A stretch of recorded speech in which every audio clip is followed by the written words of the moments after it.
ሰላም የቻናል ቤተሰቦች እንዴት ናችሁ? ዛሬ እንግዲህ የምገኘው በኤድመንተን ኤርፖርት ነው። ጉዞ ወደ ናሽቪል ቴኔሲ ጀምሬያለሁ። እዛ ሄደን እንግዲህ ደግሞ ናሽቪልን እንጎበኛለን። የሚሆነውን ነገር አብረን እናያለን። ይሄን ቪዲዮ እስከመጨረሻው እንድትከታተሉ ጋብዛለሁ። እስካሁን ቤተሰብ ያልሆናችሁ ሰብስክራይብ በማድረግ ይህን ቻናል ተቀላቀሉ። ያላችሁን አስተያየት ደግሞ በኮሜንት ሴክሽን ላይ ያሳውቁኝ። ከዛ ውጪ ደግሞ ላይክ ማድረግ እንዳትረሱ። መልካም ቆይታ።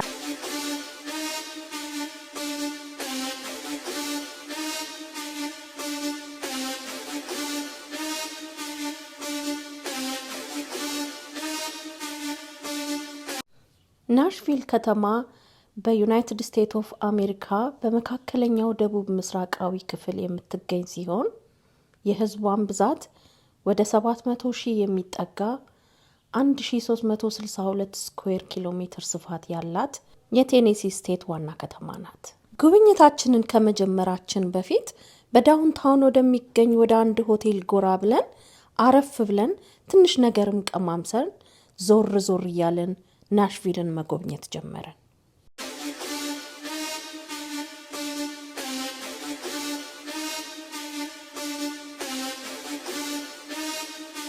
ናሽቪል ሙዚክ ሲቲ በመባል የምትታወቅ ሲሆን ይህንን መጠሪያ እንድታገኝ ያደረገቻት ንግስት ቪክቶሪያ ናት። በወቅቱ የነበሩት ታላላቅ የሙዚቃ ሰዎች የሚያቀርቡትን የሙዚቃ ፐርፎርማንስ በማየትና በመደነቅ ንግስቲቱ ይህንን ስያሜ ለከተማዋ ይገባታል ብላለች። በ1925 ማለትም ከ100 ዓመት በፊት the Grand Ole Opry በሚባለው ቦታ በየሳምንቱ ከ2 እስከ 5 ምሽቶች የሚካሄደው የሬዲዮ ስርጭት የተጀመረ ሲሆን በአሁኑ ወቅት the Grand Ole Opry 100ኛ ዓመቱን በማክበር ላይ ይገኛል። ከዚህም ጋር ተያይዞ የሚገኘውን የጌይሎርድ ኦፕሪላንድ ሪዞርት በመባል የሚታወቀውን ግዙፍ ሆቴልም ጎብኝተናል። ሰላም የቻናል ቤተሰቦች እንዴት ናችሁ? ዛሬ እንግዲህ የምገኘው በናሽቪል ቴኔሲ ኦፕሪላንድ ሆቴል ነው። እንግዲህ ኦፕሪላንድ ሆቴል ናሽቪል ከመጡ በጣም ታዋቂ ቦታ ነው። ይሄንን ቦታ ሳያዩ እንዳይመለሱ። በጣም ብዙ ነገሮች አሉ። በጣም ኤቨርግሪን ነው፣ ያምራል ሁሉ ነገር። እዚህ ሙሽሮች ይዳሩበታል፣ ዌዲንግ ይደረግበታል። የተለያዩ ከዓለም ላይ ከተለያየ ዓለም የሚመጡ ቱሪስቶች አሉና እነሱም ይጎበኙታል። በጣም ትልቅ ሆቴል ነው፣ ብዙ ነገር አለው። ዲቴሉን አብረን እናያለን። ይሄን ቪዲዮ እስከመጨረሻው አብራችሁ እንድታዩ ጋብዛለሁ። አብራችሁ ይቆዩ።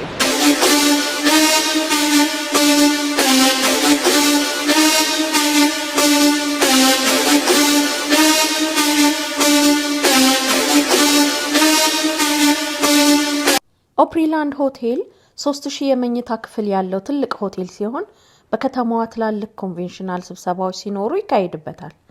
ትላልቅ የሀገሪቱ ባለስልጣናት ሲመጡም ያርፉበታል። ኢንዶር ጋርደን አለው። በጣም የሚያስደስትና የሚያስደንቅ አረንጓዴ ነው። የተለያዩ የአትክልት ዝርያዎችም ይገኙበታል። ሰርጎች ይካሄዱበታል። ለተለያዩ ኢቨንቶች የፎቶ ፕሮግራም ይደረግበታል። ሾፒንግም ቢፈልጉ ሩቅ መሄድ አያስፈልጎትም። ሬስቶራንት እና የተለያዩ የዳይኒንግ ቦታዎችም አሉት። ትልቅ የወተር ፓርክ እና የልጆች መጫወቻዎችም አሉት።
ደግሞ ብሮድዌይ በመባል የሚታወቀው የከተማዋ እምብርት ሲሆን ደማቅና የተለያዩ ሬስቶራንቶች፣ ፐቦች የሚገኙበት ካንትሪ ሙዚክ መታደም ቢፈልጉ እንደ ልቦት ማግኘት የሚችሉበት ቦታ ነው።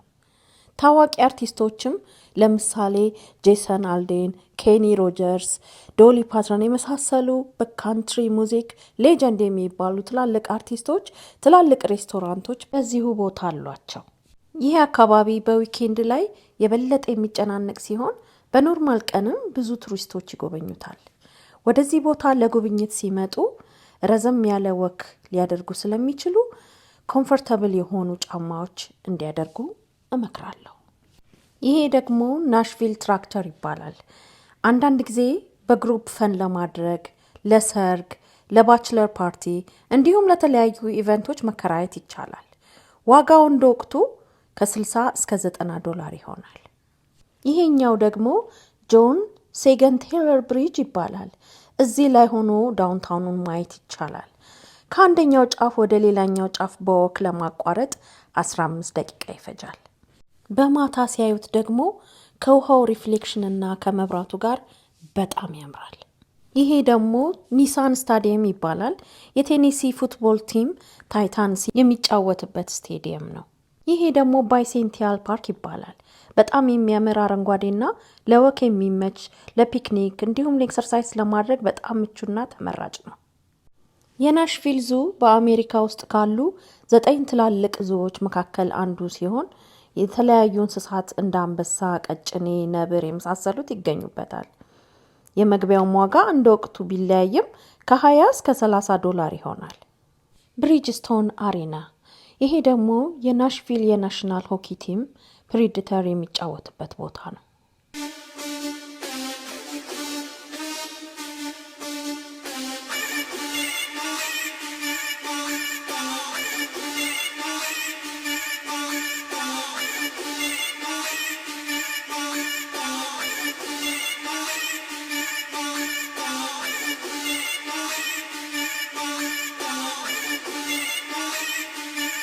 ይሄኛው ደግሞ የአፍሪካ አሜሪካውያን ሙዚቃ ብሔራዊ ሙዚየም ነው።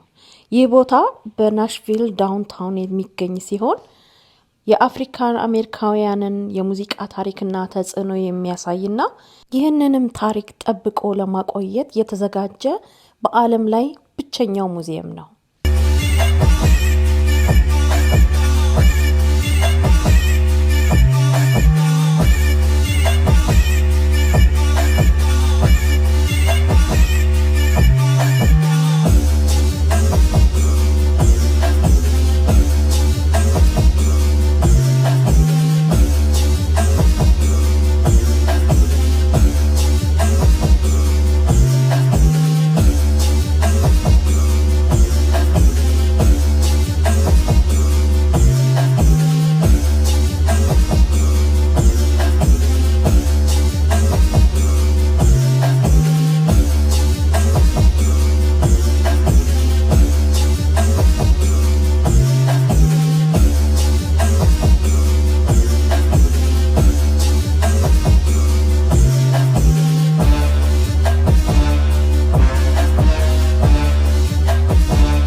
ናሽቪል እንግዲህ ቀን አትል ማታ አትል ድምቅ እንዳለች ነው።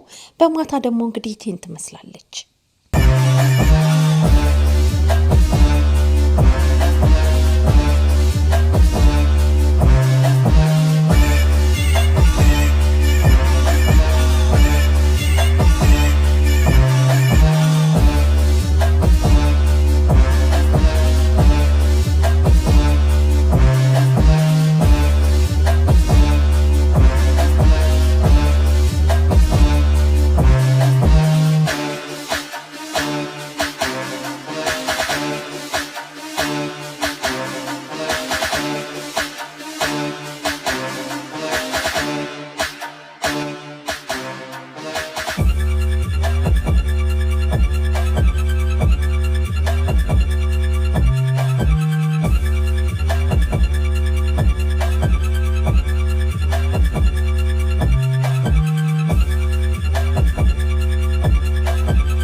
እንግዲህ የዛሬው የናሽቪል ቆይታ ይሄንን ይመስላል።